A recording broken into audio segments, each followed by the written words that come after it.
fucking regrettable, wasn't it? That's alright. Um, yeah, I don't know what the fuck that intro was all about. That little sequence of events with the lights and the skull and stuff. I've just got a lot more time on my hands and I got a lot more room to fuck around, so, you're just gonna have to indulge my, fucking crazy love of, like, expressionistic lighting and close-ups and weird shit, like skulls and shit. It's fucking, it's bad news. I'm really a bad person when it comes to making shit. Like, if you don't believe me, you should check out some of my student films. They're at the bottom. If you scroll all the way down, like, there's a lot of stuff in there. Super pretentious. Really bad. But yeah, so, I got a lot more resources at my disposal, so fucking. Not very many more, though, because I'm a cheap bastard. Like, this whole thing right now, it's lit with, like. It's lit with, like a reading lamp, and like I got this tiny little cheap tripod that somebody got me, and I framed it all up with the GoPro app on my little phone there because I'm too cheap to get the little screen that goes in the back. But yeah, However, there's production values. They're gonna happen. These videos are gonna be fucking amazing. You're gonna see spotlights on skulls and close-ups of fucking eyeballs and I don't know. The kind of shit that I like to do. The kind of shit my black little nasty goth heart likes to do. My 90s goth heart. Anyway. That's damn fine coffee. Oh, man. So, enough with fucking around with the intro. I discovered a director. Like, he's been around. Like, people know of this guy, and they have known him since, like, probably 2001 in this country. He like got kind of popular, but I had no idea who the fuck this guy was until a few weeks ago, right? Or like actually a week ago. Fucking I moved into my new place there. You can kind of see it in the background there. Kind of see my little wizard stick by the door. If I want to go on some adventures with hobbits and shit like that, and the little paintings, you might remember them from my other place. But yeah, I always get super wistful when I, get involved in a move, and like I decide to watch a ton of movies, and I found out about this guy. This guy's name is Sion Sono. Oh man, he likes to direct some fucking weird films. Right? So I pretty much binge watched like 3 of them, like over the course of like maybe like a night. I watched like one of his more recent ones, Tokyo Tribe. Crazy. I'll talk about that in an upcoming video. There's another one, Why Don't You Play in Hell? Equally crazy. Once again, that's other video fodder. But then finally, like, first one fucking last. Or well, it's not technically his first one, but he directed this movie 2001 called Suicide Club, right? This dude's from Japan, by the way, if you couldn't tell by the name. This is, So, Suicide Club, right? 2001. It came out here. I vaguely remember it coming out. I remember, like, seeing, like, trailers for it, like, on, like, other DVDs and, like, VHS tapes and shit. And, like, I think maybe on the internet I'd see, like, a few of them. Because I was, like, kind of into J-horror at the time. And that's what they sold this movie as. And that's, that's what it is, right? Not, but it's different. It takes, like, a little different slant on it. But yeah, like, it came out during that whole glut, right? With, like, The Ring and, like, and all that stuff. Like, pretty much, like, 1998 to, like, 2008. Like, J-horror was such a big deal. Like, the hairy hair over the face, like, lady ghosts and, people walking in weird ways towards the camera. You know all the tropes. You've got it. You've got the idea in your head, right? What a J-horror film looks like, because like they were so popular for a while here that they just got fucking like parodied everywhere. They started to kind of lose any of the I guess like, exoticism. I don't know. of like, because I got excited about them because they were different, right? Because it was like horror films from a different perspective. It wasn't like, because I was, at that point I was, pretty used to slasher films, zombie films, like American and European like ghost films, you know, any kind of horror you got, monster movies, fucking. But it was all from this kind of like Western like aesthetic, like it had all those cultural influences and shit. But like Japan comes out with the first one I saw was Rengu, right? Super cool. That shit blew me away. Kind of. I'm not here to talk about Ringu, but like then after that, it was all over it. You know what I mean? It's like Julon, fucking, you know, Uzumaki was the other one where the people's heads turn into spirals and shit, and there's like snails crawling up that building. That's an awesome movie, by the way, and an awesome book too, or manga, comic book, manga. I don't know. I don't know how to pronounce it. I get super scared trying to pronounce Japanese shit on the internet because people get real mad at you when you mispronounce it. When you do that, when you do the tinny American A instead of like the ah sound, they get fucking so freaked out. It's crazy. I don't really know why. I don't speak Japanese. I know two phrases. I can order coffee and cigarettes.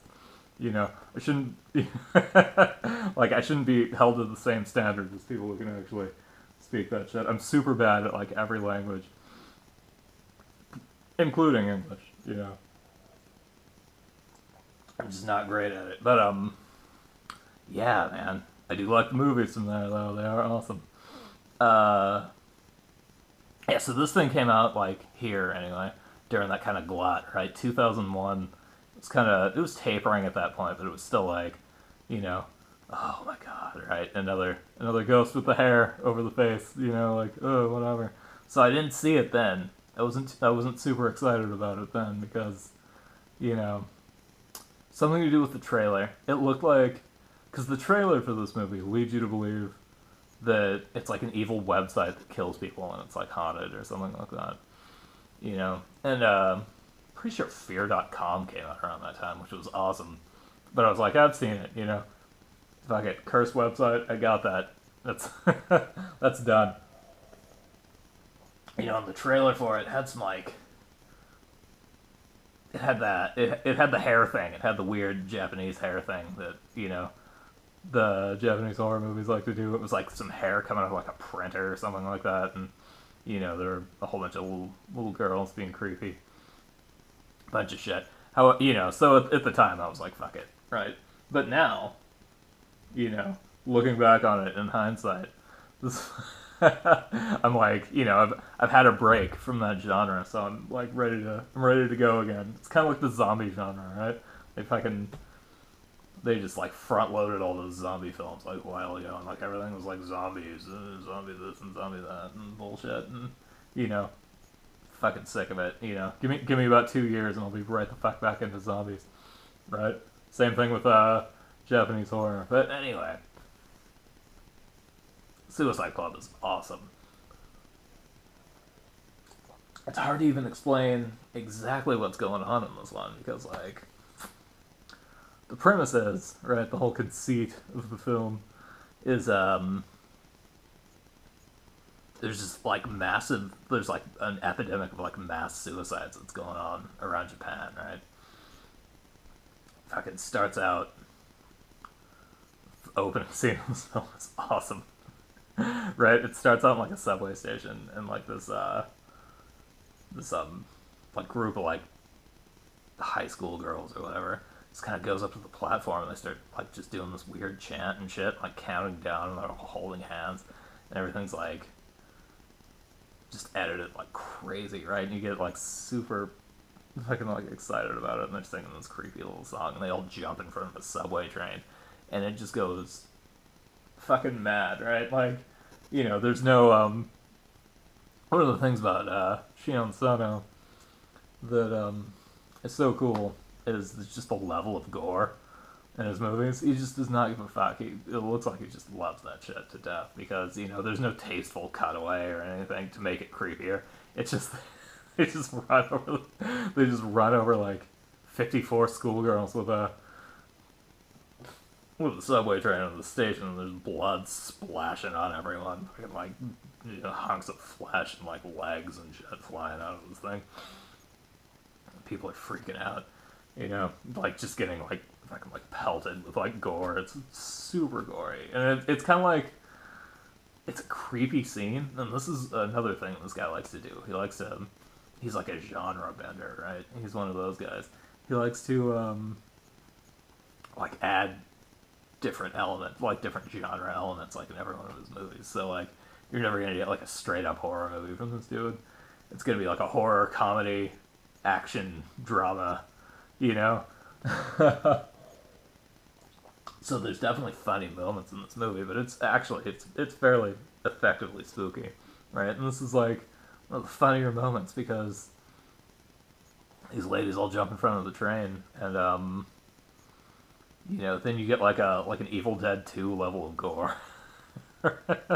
Right? So it's like it just kind of gives you this weird kind of feeling. It's like definitely something you wouldn't expect. Like you get built up for this like kind of horror catharsis, and it's just kind of like a wacky gore scene, and super weird, right? But anyway, so the cops start investigating this shit. I didn't really knock myself on the ground. Yeah, the cops start like investigating everything. They're like, they're not even clear on like if it's like, a crime or a cult or like some weird like fucking thing like making people kill themselves. It might just like for a while I think it's just like a fad, right? They're like, oh, I don't know, suicide fad. Like everybody's just fucking jumping off buildings, right? So the cops start investigating this thing, and all this weird shit starts happening. Fucking, they find like at the crime scene, they find like a bowling bag with just like a roll of like different like bits of like skin like that is cut off people and like stitched together and just like twined up. Like it looks like one of those like rolls where you get like the ticket stubs for like carnivals and shit, or like the little like the fundraiser, you know, like the or like those raffle ticket like rolls. That's what it looks like. It's all fucking wound up like that, and they're trying to do like just normal investigation shit about this. While people are just kind of like dying for whatever reason, like they're just kind of choosing to be killed. Like there's suicide just happened throughout this movie, and they're all like fairly fucking violent and like kind of some of them are a little depressing, others spooky, others just kind of like wacky, right? Like not too long after that, there's another one where like kind of the meat of the message of the movie kind of starts happening. Like they're like at some other high school, and some people go up on the roof to throw trash away. I don't know if that's a Japanese thing. Like you have the dumpsters on the roof of high schools in Japan. Maybe, I don't know. But like a ton of people are hanging out on the roof. I guess you do that there too. Like I've seen that a lot in like anime and stuff, and like various other things. Like people just chilling out on the roof of their school and like having lunch or whatever. But everyone's dicking around up there. Just they're talking about this rash of suicides and how weird it is.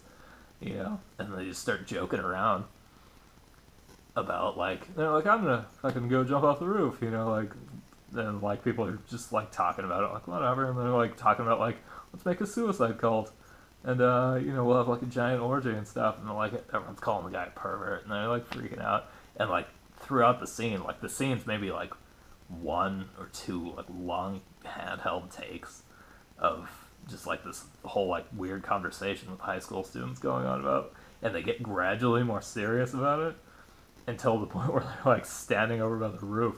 And they're just like, yeah, we're all gonna jump. Let's hold hands. So like on three, we're just gonna fucking go for it. Yeah, right. And they're standing there, and like about half of them actually do, and like everybody else is just like super shocked, and like these people just jump off the roof. And like one girl like actually like grabs somebody and takes him with her. Sorry. Yeah, but it just kind of feels like that. There's like a French word for it. Like when you're standing on like a high building, you have that weird little fear because there's something going on in your brain that tells you that you might throw yourself off, like in other circumstances. Like you're almost like, I don't know, and like people just like give into it, like just like die like really bad. And there's like they find like an ear stuck to the side of the building, like some guy has to scrape it off. So that's where the funny stuff begins again. You know, they like scrape it off into a crowd, and everybody's fucking panics and stuff. Great, it's funny as shit. It's like a really good movie. It just gets, but it gets weirder from there. There's like a computer hacker called the Bat, right? And she's like investigating this website that all these people have been going on, and like the police detective, like his son, like finds this like message board or whatever where like, you know, some of like the suicide stuff is like connected, you know, and there's this whole thing about like decoding that, and there's like a there's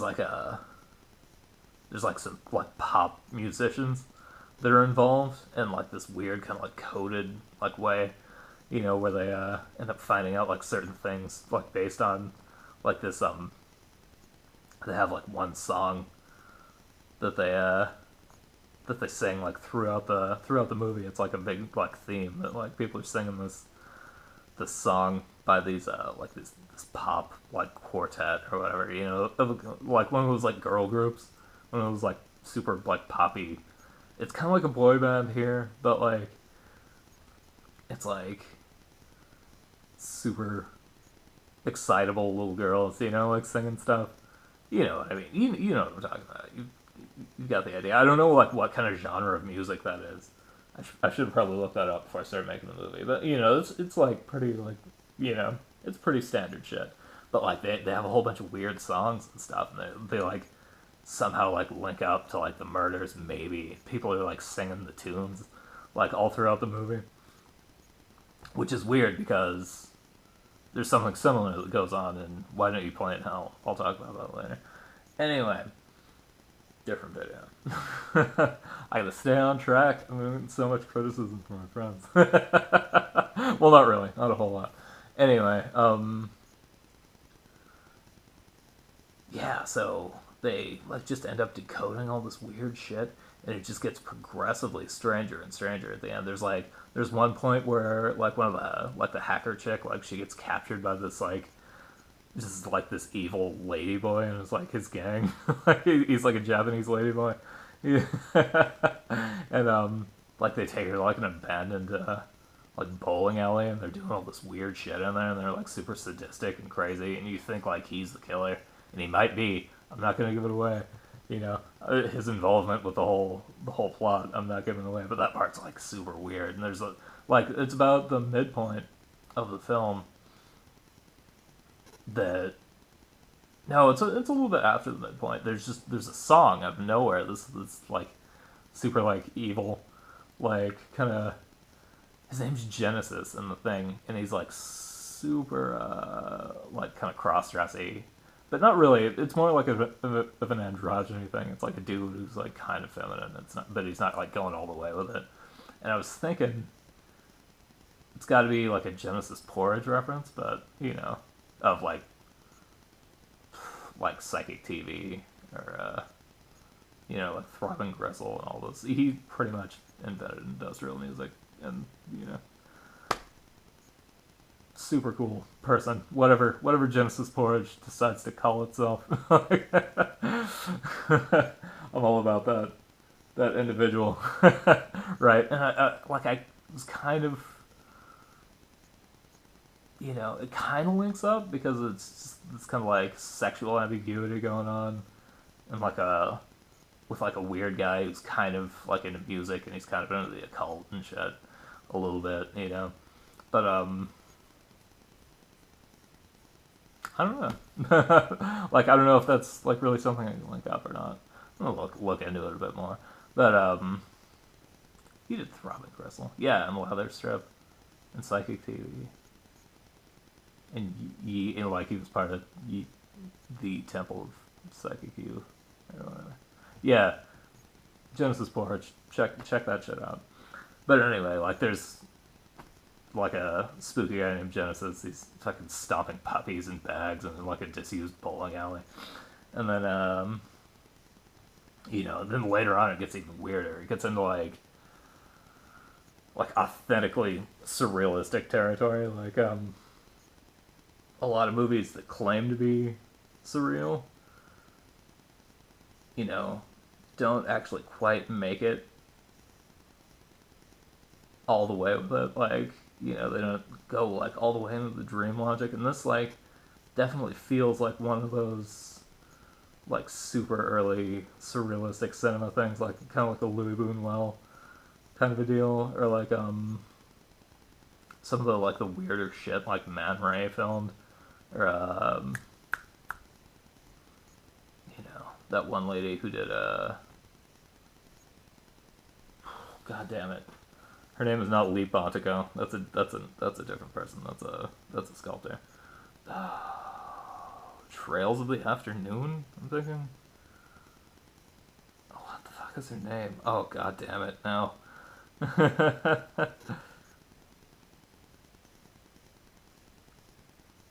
of the Afternoon.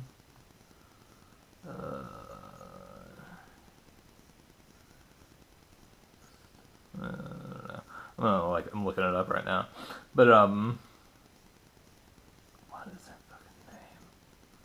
Crap, I can't remember. Like she did like this thing about, like surrealist cinema going on, it like in its heyday, like in the post-war era.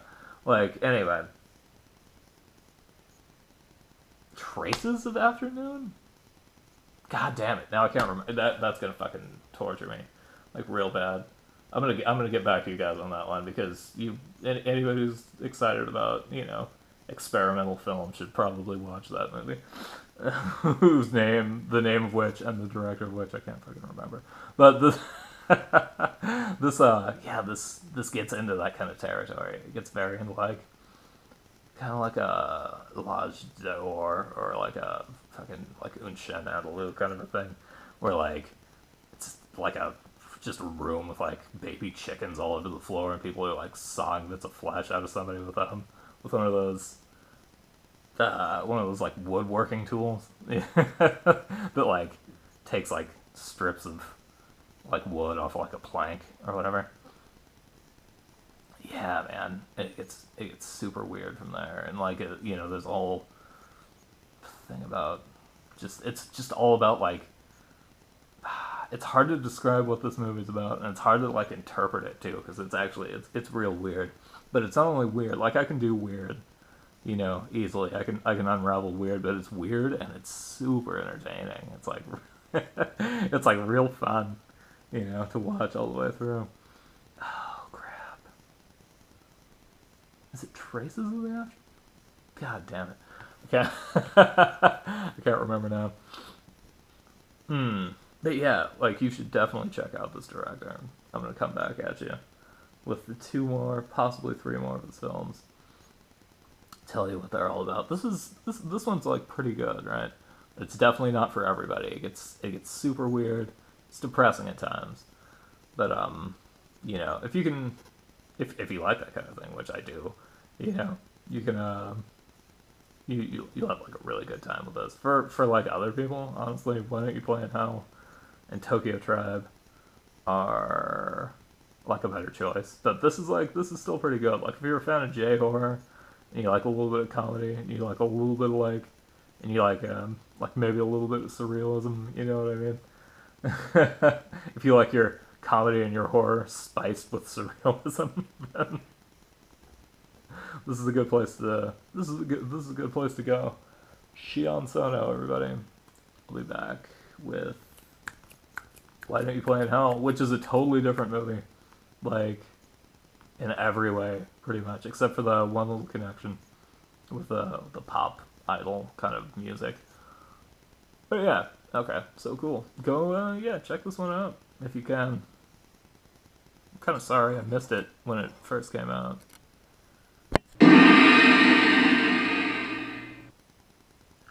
Maya Deren, Meshes of the Afternoon is what it is. 1943. Check that shit out. If you want to see an experimental film that's awesome and kind of about like death and going to sleep on the couch